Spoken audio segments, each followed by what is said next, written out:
विष्णु जसा नामे ब्राह्मण तांको घरे प्रभु जन्म हेबे बोली तो अनंत मिश्र भी केते जण कहउछन्ति कथाकार एवं अनेक कथाकार कहउछन्ति तांको पिताଙ୍କ नाम अर्जुन हेतिबो माताଙ୍କ नाम सुभद्रा हेतिबो ई संपर्क रे टिके हम मन रे द्वंद्व रहउछे ताकु टिके निश्चित द्वंद्व आसीबो जेहेतु जो विष्णु शर्मा कथा कहउछन्ति आगे आपण माने सियोर हे जांतु जे विष्णु शर्मा एबेकार कि केबेकार केबेकार कहउनन्ति विष्णु शर्मा पंचसखा अमलर एबे जो पागल भलिया कहउछन्ति जे विष्णु शर्मा जन्म हेइते विष्णु शर्मा वर्तमानर नुह जाजनगर संबल ग्राम रे किंतु ए ग्राम नाटा तो देवकुरी कहउछन्ति ना संपर्क रे महापुरुष लिखिछन्ति किंतु संबल ग्राम बेलिगिरी ई कोनोसी ग्राम अछि संबल बेलिगिरी जति से पारिपार्श्विक जिनिस सब लिखिछन्ति माने संबल अर्थ सबु जिनिस महजूद हे किसी जगह थिबे तेबे संबल ग्राम बेली किछि नुहे ना जाजपुर से जगहटा हेतिबो जाजपुर बेली आज्ञा कोठी लिखाइनी जाजनगर जाजनगर जोटा कि जाजनगर बेली जहा को कहउछि से तहिरे उभा कटक उभा कटक तार तो कटक डिस्ट्रिक्ट आगुर हेतिबो तिनी कटक मध्य से थिबो बहुत माने जो मालिका कार माने भी कहउछन्ति आपण भी निहाती अनुभव करथि जति माने गवेषणा करथि नहले कथाटा धरि पारमथि एते शीघ्र जा तो धरि पकन ठीक करथि कना तिनी कटक भितरे जगहटा हेतिबो ता से होछि कोन ना त्रिकोण भूमि हेतिबो एबे मध्य ये प्राधान्य समस्त देलेनी जे तिनी कटक जो जगह जे कि हमरा उदयगिरी की भी समस्ते कहउछन्ति ए स्थान रे पद्म पोखरी क्यों अछि एई निकट रे पहले विष्णु जसा ढियो तो से संपर्क रे टिके महापुरुष माने मध्य लिखिछन्ति 12 हाथ 13 आंगुली हुंका होइबो उंच तेबे जानिबो रामचंद्र कळ किर प्रकाश पुणी कहउछन्ति सिद्ध पीठ जोटा कि सिद्ध पीठ स्थान हमर होइबो आश्रम जो सिद्ध पीठ जोटा कहउछन्ति से सिद्ध पीठ जगहटा ही एई जगह रे अवस्थित आ 12 हाथ 13 आंगुली हुंका मध्य एई जगह रे से कहउछि 12 हाथ 13 आंगुली हुंका होइबो उंच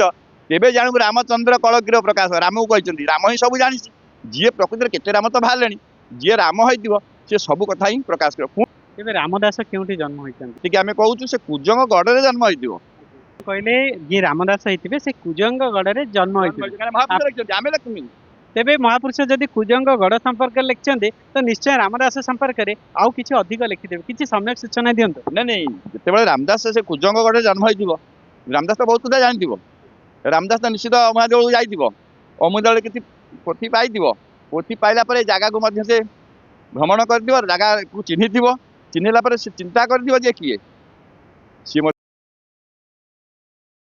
प्रणाम जय श्री जगन्नाथ दर्शक बंधु निर्माल्य भक्तिर आउ एक नूतन अध्याय मु रंजन आपण को स्वागत करुछि बंधुगण पंचसखा युगर श्रेष्ठ महापुरुष अच्युतानंद तांको भविष्य मालिका रे कलिजुग शेष रे प्रभु केउठी जन्म ग्रहण करिवे मालिका रे लिखिछन्ते कई कहते प्रभु जाजनगर संबल ग्राम रे जन्म ग्रहण करिवे तेबे ए संपर्क रे जानिया पई हम टीम आज आसी पहुंची जाइछि जाजपुर जिलार देवकुरी हरिहर क्षेत्र रे सौभाग्यवशत आम निकट रे अच्छे पीठर पीठाधीश्वर बाबा हरिहर दास बाबा प्रणाम जय श्री जगन्नाथ बाबा कौन कहे पंचसखा युगर श्रेष्ठ महापुरुष अच्युतानंद महांती कलिजुग शेष प्रभु जन्म ग्रहण करेंगे जाज नगर संबल ग्राम रे तेबे अनेक व्यक्ति विशेष कहते ये स्थानटी हूँ मालिकार प्रमाण अनुसार जो स्थान संपर्क में महापुरुष मैंने लिखिं स्थानटी हूँ से स्थान ताकू नहीं आप कौन प्रतिक्रिया जय गुरुदेव जय पंचसखा जय जगन्नाथ जिते पंचसखा माने जहाँ लिखिं ता तो कई काटी पारे ना से लिखिं जे प्रथम नेमाल दशमे छतिया 13 जन्म जो देकुड़ी जोटा कि से देकुड़ी ग्रामटी हूँ यही हरिहर क्षेत्र हरियाट पड़िया संबलनगर जाजनगर जो विष्णु शर्मा ढिया बोली कहते यही जगह अवस्थित यहाँ ये हूँ आमर जोटा कि आमर बसुकल्प नगर जो राजा थे जोटा कि आमर अष्टगिरी पेढ़िकी अच्छी बहु प्रमाण बहु टीवी माध्यम यूट्यूब माध्यम प्रकाश कर समस्ते जहाँटा प्रकाश कर देखी करना यहीटा बड़ दुखदायक जिनिस समस्ते कहते जहाँटा को प्रकाश कर सब यही क्षेत्र को ही आसूँ यही को ही सूचौर क्या कलागिरी यही पाखे अच्छी माने जोटा गिरी गुहा कहते यही जगहटा ही गिरी गुहा क्या गिरी तीन कोणे अष्टगिरी अच्छा कि यहाँ हूँ गिरी गुहा माने गोटा माने जो गहिर जगह ଚାରିକଡ଼ରେ ଉଚ୍ଚ ଜାଗା ଅଛି, ଏଇଟା ହେଉଛି ଗୋଟେ ଗହିର ଜାଗା। ଆପଣ କହିଲେ ସମସ୍ତେ ଚେଷ୍ଟା କରୁଛନ୍ତି କହିବା ପାଇଁ କିନ୍ତୁ ସଠିକ ଭାବରେ ସଂକେତ ଦେଉନାହାନ୍ତି। ଆଜ୍ଞା, ତେବେ ଆମେ ଯେତିକି ଅଧ୍ୟୟନ କରିଛୁ ଲେଖା ଥିଲା ଯାଜନଗରର ସମ୍ବଳ ଗ୍ରାମରେ, କିନ୍ତୁ ଏ ଗ୍ରାମ ନାଁଟା ତ ଦେଉକୁରି କହୁଛନ୍ତି। ତ ଆପଣ କହୁଛନ୍ତି ଏଇ ସ୍ଥାନ ସମ୍ପର୍କରେ ମହାପୁରୁଷ ଲେଖିଛନ୍ତି, କିନ୍ତୁ ସମ୍ବଳ ଗ୍ରାମ ବୋଲିକିରି ଏଇ କୌଣସି ଗ୍ରାମ ଅଛି? ସମ୍ବଳ ବୋଲିକିରି ଯେତିକି ସେ ପାରିପାର୍ଶ୍ୱିକ ଜିନିଷ ସବୁ ଲେଖିଛନ୍ତି, ମାନେ ସମ୍ବଳ ଅର୍ଥ ସବୁ ଜିନିଷ ମହଜୁଦ ହେଇକି ସେ ଜାଗାରେ ଥିବ। ତେବେ ସମ୍ବଳ ଗ୍ରାମ ବୋଲି କିଛି ନୁହେଁ। ନା, ମାନେ ସେ ତାଙ୍କର ସବୁ ଠାର ଜିନିଷ, ମାନେ ସମ୍ବଳ ବୋଲିକିରି ଯେତେ କହନ୍ତିନି ମୋର ଦବା ପାଇଁ ସମ୍ବଳ ନାହିଁ, ତା ତ କ'ଣ ଅର୍ଥର ଅଭାବ ହେଇଥାଉ, କିନ୍ତୁ ଯେକୌଣସି ଜିନିଷ ସେ କୁହନ୍ତି ଏମିତି ଜିନିଷ ଏମିତି ଜାଗାରେ ସେ ଜିନିଷଟାকে ଆମେ ପ୍ରକାଶ କରିବା ଯେ ସବୁ ଜିନିଷ ମହାପୁରୁଷଙ୍କର ସବୁ ବାଣୀ, ସବୁ ବାଣ, ସବୁ ଲିଖନୀ ଯାହାଟା ହଉଥିବ ଘଟୁଥିବ ସେଇ ଜାଗାକୁ ହିଁ ପ୍ରମାଣ କରୁଥିବ, ସେଇଟା ହେଉଛି ସମ୍ବଳ। ଆଉ ନହେଲେ ସମ୍ବଳ ବୋଲି ତ କେତେ ଜାଗା ଅଛି, ବହୁତ ଜାଗା ଅଛି ଓଡ଼ିଶା ଭିତରେ, ମାନେ ଯେମିତି କହନ୍ତିନି ଆମର ସମ୍ବଲପୁର ଠାରୁ ଆରମ୍ଭ କରି ବହୁ ଜାଗାରେ ଅଛି। ସେ କହୁଛି ଯାଜପୁରରେ ସେ ଜାଗାଟା ହେଇଥିବ, ଯାଜପୁର ବୋଲି ଆଜ୍ଞା କୋଉଠି ଲେଖା ହେଇନି, ଯାଜନଗର ସେଇ ଯାଜନଗର, ଯୋଉଟା କି ଯାଜନଗର ବୋଲି ଯାହାକୁ କହୁଛି ସେ ତହିଁରେ ଉଭା କଟକ। ଉଭା କଟକ ତାର ତ କଟକ ଡିଷ୍ଟ୍ରିକ୍ଟ ଆଗରୁ ହେଇଥିବ, ତିନି କଟକ ମଧ୍ୟରେ ସେ ଥିବ। ବହୁତ ମାନେ ମାଲିକାକାର ମାନେ ବି କହୁଛନ୍ତି, ଆପଣ ବି ନିହାତି ଅନୁଭବ କରୁଥିବେ ଯେହେତୁ ଏତେ ବାଟ ମାନେ ଗବେଷଣା କରିଛନ୍ତି, ନହେଲେ କଥାଟାକୁ ଧରି ପାରନ୍ତିନି ଏତେ ଶୀଘ୍ର, ଯାହାକୁ ଧରି ପକାଉଛନ୍ତି ଠିକ୍ କରୁଛନ୍ତି। କାହିଁକିନା ତିନି କଟକ ଭିତରେ ଏଇ ଜାଗାଟା ହେଇଥିବ। ତା ଯୋଉ ସେ ହେଉଛି କ'ଣ ନା ତ୍ରିକୋଣ ଭୂମି ହେଇଥିବ। ଏବେ ମଧ୍ୟ ଏବେ ପ୍ରାଧାନ୍ୟ ସମସ୍ତେ ଦେଲେଣି ଯେ ତିନି କଟକ ଯୋଉ ଜାଗା ଯିଏକି ଆମର ଉଦୟଗିରିକି ବି ସମସ୍ତେ କହୁଛନ୍ତି, ତେଣୁ ପାଖରେ ଉଦୟଗିରି, ଲଳିତଗିରି ଯୋଉ ସବୁ ଆମର ତିନି ପଟକୁ ଘେରିକି ରହିଛି ଅଷ୍ଟଗିରି, ଆଉ ମଝି ଜାଗାଟା ହେଉଛି ମଧ୍ୟସ୍ଥଳୀ। ଆଉ ଏଇଠି ଯୋଉଟା କହନ୍ତି ଗୋହିରା ଟିକିରି, ସେ ଯାଜନଗର ଅବସ୍ଥିତ, ଗୋହିରା ଟିକିରି ଅଛି। କିନ୍ତୁ ଅନେକ ବ୍ୟକ୍ତି ବିଶେଷ ମାନେ ଆମକୁ ଯାହା କହନ୍ତି, ମାନେ କେତେ ଜଣଙ୍କ ସହିତ ଆମେ କଥାବାର୍ତ୍ତା ହେବା ସମୟରେ ଆମେ ଶୁଣିବାକୁ ମିଳେ ଯେ ସମ୍ବଲପୁରରେ ଗୋହିରା ଟିକିରି ଅଛି, କିନ୍ତୁ ଆପଣ କହୁଛନ୍ତି ଏଇ ସ୍ଥାନରେ ଗୋହିରା ଟିକିରି। ଆପଣ ତ ସମ୍ବଲପୁର କଥା କହୁଛନ୍ତି, ତେଣୁ ଯାଜନଗର କଥା ଉଠଉଛନ୍ତି କାହିଁକି? ଯଦି ଯାଜନଗର କଥା ଉଠଉଛନ୍ତି ତାହେଲେ ଯାଜନଗର କଥା ହିଁ କୁହନ୍ତୁ। ତେବେ ଯାଜନଗରରେ ଗୋହିରା ଟିକିରି ଅଛି, କାହିଁକିନା ଯେତେବେଳେ ଗୋହିରା ଟିକିରି ଉଠେଇବେ ଭଦ୍ରକରେ, ତାହେଲେ ଭଦ୍ରକରେ ମଧ୍ୟ ଗୋହିରା ଟିକିରି ଅଛି। ଭଦ୍ରକରେ ଗୋହିରା ଟିକିରି କାମ ସରିଯାଇଛି, ସେଟା ସେ ଯୁଦ୍ଧ କାର୍ଯ୍ୟକ୍ରମ ସରିଛି, କିନ୍ତୁ ବର୍ତ୍ତମାନ ଯୋଉ ଗୋହିରା ଟିକିରି କାର୍ଯ୍ୟକ୍ରମ ଅଛି ଏଇଟା ହେଉଛି ଯୋଉଟା କି ଯୋଉ ଯୁଦ୍ଧ ସେଟା ହେଉଛି ଧର୍ମର ଯୁଦ୍ଧ, ସେଟା ଅସ୍ତ୍ରର ଯୁଦ୍ଧ ନୁହଁ, ସେଟା ଯୋଉଟା ଧର୍ମର ଯୁଦ୍ଧ ଏଇଠୁ ମାଧ୍ୟମରେ ମଧ୍ୟ ଚାଲିଛି। ସମସ୍ତେ କହୁଛନ୍ତି ଏଠି, ଇଏ କହୁଛି ସେଠି, ସେ କହୁଛି ସେଠି, କିନ୍ତୁ ସେ କହୁଛି ଦିଟା ଗୋହି ମଧ୍ୟ ଥିବ, ଯୋଉଟା କି ଆମର ବିମ୍ବର ଥିବ, ଯୋଉଟା ବର୍ତ୍ତମାନ ଯାଇକି ଦେଖିପାରିବେ, ଯୋଉଟା ଗୋହିରା ଟିକିରିରେ ଗୋଟା ବିମ୍ବର ମଧ୍ୟ ଅଛି।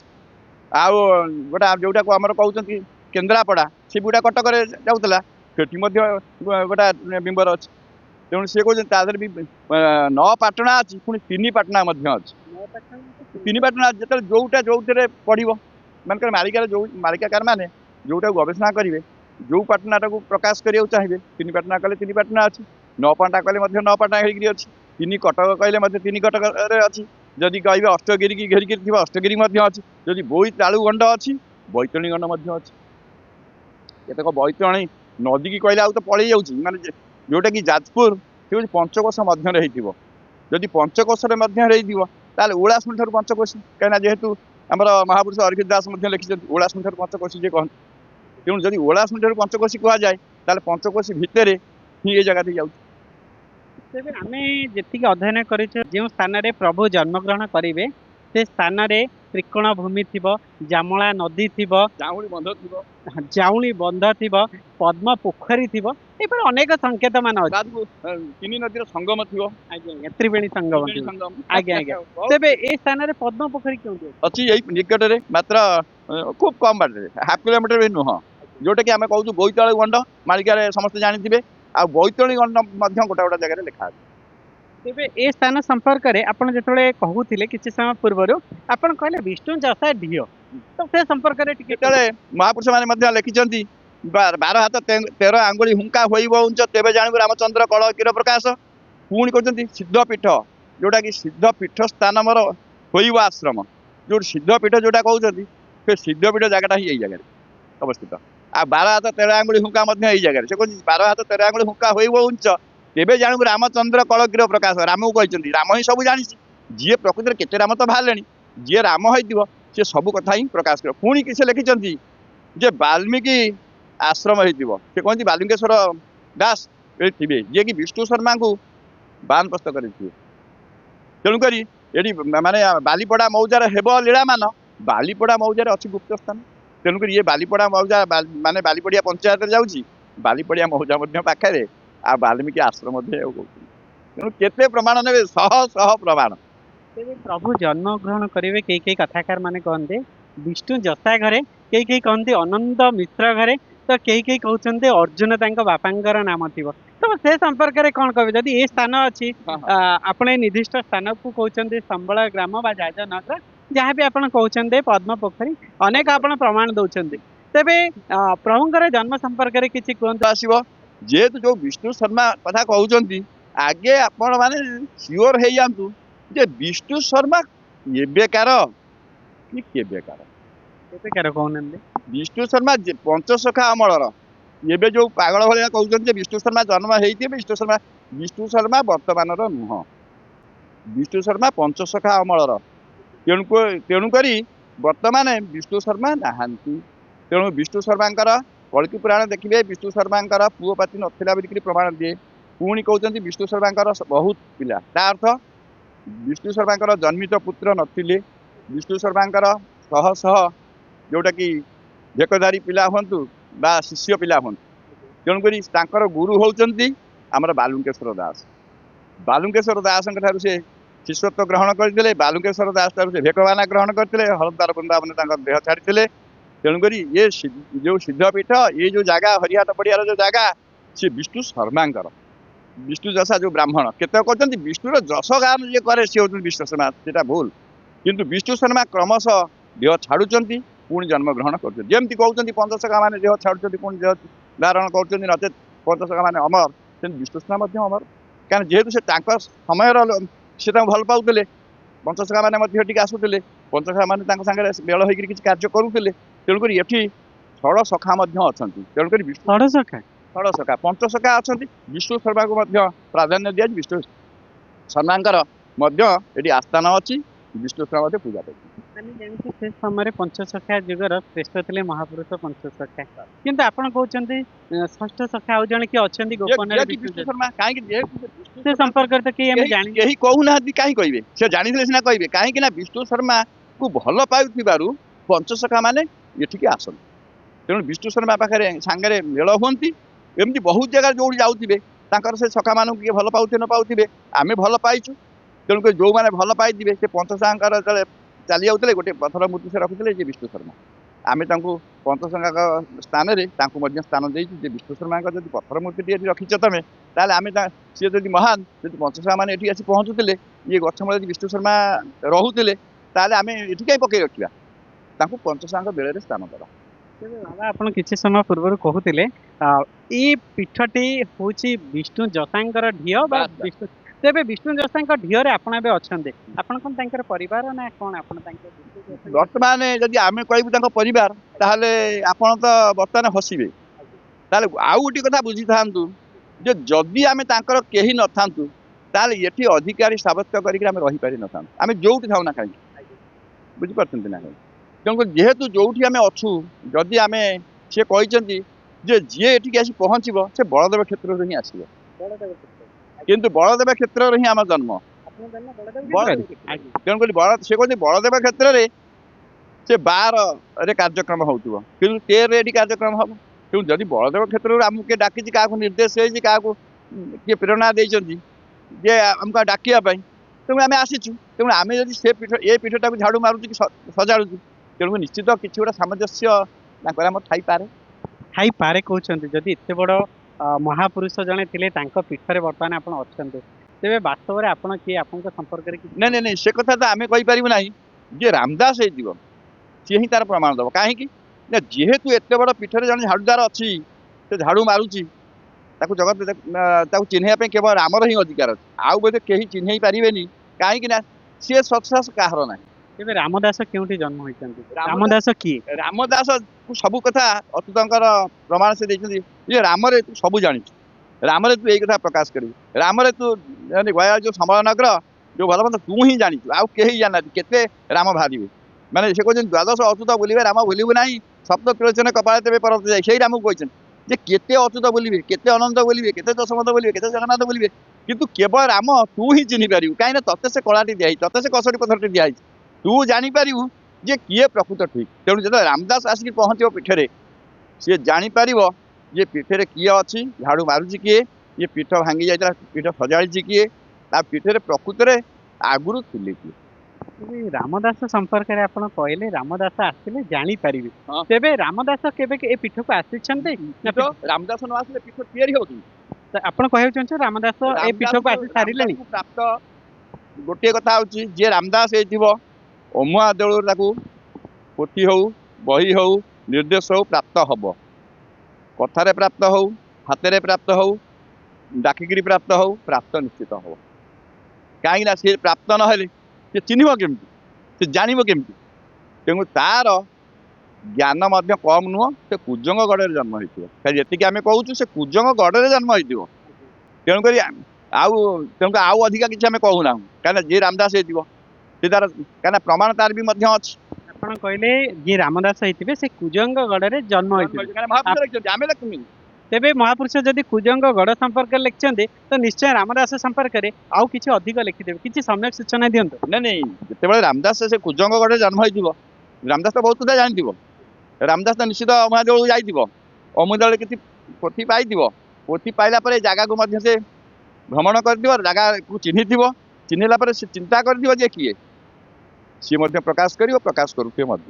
ଆଉ ଯୋଉମାନେ ସବୁ ପ୍ରକାଶ କରୁଛନ୍ତି ତାଙ୍କୁ ଗୋଟେ ବିଶେଷ ଅନୁରୋଧ ଯେ ଯୋଉ କଥାଟା କହୁଛନ୍ତି ସବୁଗୁଡ଼ା ପଳେଇ ଆସୁଛି ହରିହାଟ ପଡ଼ିଆକୁ, ଇଏ ହରିହର କ୍ଷେତ୍ରକୁ। କିନ୍ତୁ ସେମାନେ ଯଦି କହୁଛନ୍ତି ହରିହାଟ ପଡ଼ିଆ ଇଏ ନୁହଁ, ଯାଜନଗର ନୁହଁ, ସମନଗର, ସେ ଦେଖାନ୍ତୁ ଆଉ ଗୋଟିଏ ଜାଗା। ଆପଣ କହୁଛନ୍ତି କିଛି ବ୍ୟକ୍ତି ବିଶେଷ ଆରୋପ ପ୍ରତ୍ୟାରୋପ କରୁଛନ୍ତି ଏଇ ଜାଗାକୁ ନେଇକରି ଏ ସମ୍ବଳ ନଗର ନୁହେଁ, ତେବେ ଆପଣ ତାଙ୍କୁ କଣ ବାର୍ତ୍ତା ଦେବେ? ଆମେ ବାର୍ତ୍ତା ଦଉଛୁ ଯଦି ଏ ନୁହଁ, ସେ ଅଲଗା ଜାଗା ହିଁ ଦେଖାନ୍ତୁ। ଆଉ ଅଲଗା ଜାଗାରେ ସେଇ ଯୋଉ ବିଷ୍ଣୁ ଶର୍ମା ଆମେ ବର୍ତ୍ତମାନ କହୁଛୁ ଏ ଅମଳର ନୁହଁ, ସିଏ ଅଚ୍ୟୁତ ଅମଳର, ସେମାନେ ଦେଖାନ୍ତୁ। ଆଉ ତାଙ୍କର ଏଇ ଯୋଉ ପିଢ଼ି ଆସୁଥିବେ ତା ପରମ୍ପରା ମଧ୍ୟ ଅଛି, ସେ ପରମ୍ପରା କିଏ ଦେଖେଇବ? ରାମଦାସ ଦେଖେଇବ। ବିଷ୍ଣୁ ସାର ଗଲା ପରେ କ'ଣ ହେଇଥିବେ, ତାପରେ କ'ଣ ହେଇଥିବେ, ତାପରେ କ'ଣ ହେଇଥିବେ, ତାପରେ କ'ଣ ହେଇଥିବେ, ତାପରେ କ'ଣ ହେଇଥିବେ, ତାପରେ ତାଙ୍କ ଯୋଉ ଜନ୍ମ କଥା କହିଲେ ତା ବାପା ନାଁ ହେଇଥିବ, କୋଉ ଜନ୍ମରେ ବାପା ନାଁ ହେଇଥିବ ଅନନ୍ତ, କୋଉ ଜନ୍ମରେ ହେଇଥିବ ଅର୍ଜୁନ, କୋଉ ଜନ୍ମ, ସବୁ ପ୍ରମାଣ ହିଁ ଦେବେ। ଦେଲା ପରେ ବର୍ତ୍ତମାନ ପ୍ରମାଣ ତାଙ୍କର କ'ଣ ହେଇଥିବ ସେଟା ହଉଛି ରହସ୍ୟ ଘେର ଭିତରେ ରହିଛି। ତେଣୁ ସେ ପ୍ରମାଣ ଯେତେବେଳେ ଦେବେ ଲୋକଙ୍କର ଆଖିରୁ ଅନ୍ଧପୁଟୁଳି ନିଶ୍ଚିତ ଦୂର ହବ, ଦୂର ହେବା ଲୋକ ଆଉ ଏ ଯୋଉ ଅନ୍ଧକାର ଭିତରେ ରହିବେନି। ତେବେ ଦର୍ଶକ ବନ୍ଧୁ ଆପଣ ଦୀର୍ଘ ସମୟ ଧରି ଶୁଣୁଥିଲେ, ବାବା କେତେ ସ୍ପଷ୍ଟ ଭାବରେ କହୁଥିଲେ ମହାପୁରୁଷଙ୍କର ପ୍ରମାଣ ଅନୁସାରେ ଏ ସ୍ଥାନଟି ହେଉଛି ସମ୍ବଳ ନଗର ଏବଂ ଏ ସ୍ଥାନ ସମ୍ପର୍କରେ ଅଧିକ ସବିଶେଷ ବିବରଣୀ ବା ତଥ୍ୟ ଦେଇପାରିବେ ରାମଦାସ। ଦର୍ଶକ ବନ୍ଧୁ ଆମେ ଆପଣଙ୍କୁ କହି ରଖୁଛୁ, ନିଶ୍ଚିନ୍ତ ଆମର ଏଇ ଯୋଉ ଭଗବାନଙ୍କର ଜନ୍ମ ସମ୍ପର୍କରେ ଆମେ ମନରେ ଯୋଉ ଜିଜ୍ଞାସା ଅଛି ଆମେ ନିଶ୍ଚୟ ସେ ରାମଦାସଙ୍କ ନିକଟରେ ପହଞ୍ଚିବାକୁ ଚେଷ୍ଟା କରିବୁ ଏବଂ ତାଙ୍କଠାରୁ ଜାଣିବାକୁ ଚେଷ୍ଟା କରିବୁ ମହାପୁରୁଷ ଯେଉଁ ଏ ସ୍ଥାନ ସମ୍ପର୍କରେ ପ୍ରମାଣ ଦେଇଥିଲେ ଏଥିରେ କେତେ ସତ୍ୟାସତ୍ୟ ଅଛି ଏବଂ ବାବାଙ୍କ କଥାରେ କେତେ ସତ୍ୟାସତ୍ୟ ଅଛି। ଏବଂ ଦର୍ଶକ ବନ୍ଧୁ ଆମର ଏ ଆଜିର ଏ ଅଧ୍ୟାୟଟିକୁ ସମ୍ପୂର୍ଣ୍ଣ କରିବା ପୂର୍ବରୁ ଆମେ ଆପଣଙ୍କୁ ଅନୁରୋଧ କରୁଛୁ ଆପଣଙ୍କ ସୁଚିନ୍ତିତ ମତାମତ ଆପଣ ନିଶ୍ଚୟ ଦିଅନ୍ତୁ। ବାସ୍ତବରେ ମହାପୁରୁଷ ବା ପଞ୍ଚସଖା ଏ ସ୍ଥାନ ସମ୍ପର୍କରେ ଯେଉଁ ସ୍ଥାନ ସମ୍ପର୍କରେ ଯାହା ଲେଖିଥିଲେ ବାସ୍ତବିକ ଏ ସ୍ଥାନ କ'ଣ ସେଇ ସ୍ଥାନ? ଏ ସ୍ଥାନ କ'ଣ ଯାଜନଗରର ସମ୍ବଳ ଗ୍ରାମ? ଏ ସ୍ଥାନରେ ଯେଉଁ ଯେଉଁ ସଂକେତ ମାନ ଦେଇଥିଲେ ଏ ସ୍ଥାନରେ କ'ଣ ସେ ସଂକେତ ଅଛି? ତେବେ ଆଜି ତ ସମୟ ହେଇଯାଇଛି, ଆଜିର ବାଣୀକୁ ଏଇଠି ବିରାମ ଦେବା, ପୁନର୍ବାର ଭେଟ ହେବା ଆଗାମୀ ଅଧ୍ୟାୟରେ ଆଉ ଏକ ନୂତନ ସ୍ଥାନରେ। ତେବେ ଯାକେ ରହୁଛି ପ୍ରଣାମ, ଜୟ ଶ୍ରୀ ଜଗନ୍ନାଥ। ବାବା ଆପଣଙ୍କ ବହୁମୂଲ୍ୟ ସମୟରେ ସ୍ୱଳ୍ପ ସମୟ ଦେଇଥିବା ହେତୁ ଅଶେଷ ଧନ୍ୟବାଦ। ପ୍ରଣାମ, ଜୟ ଶ୍ରୀ ଜଗନ୍ନାଥ।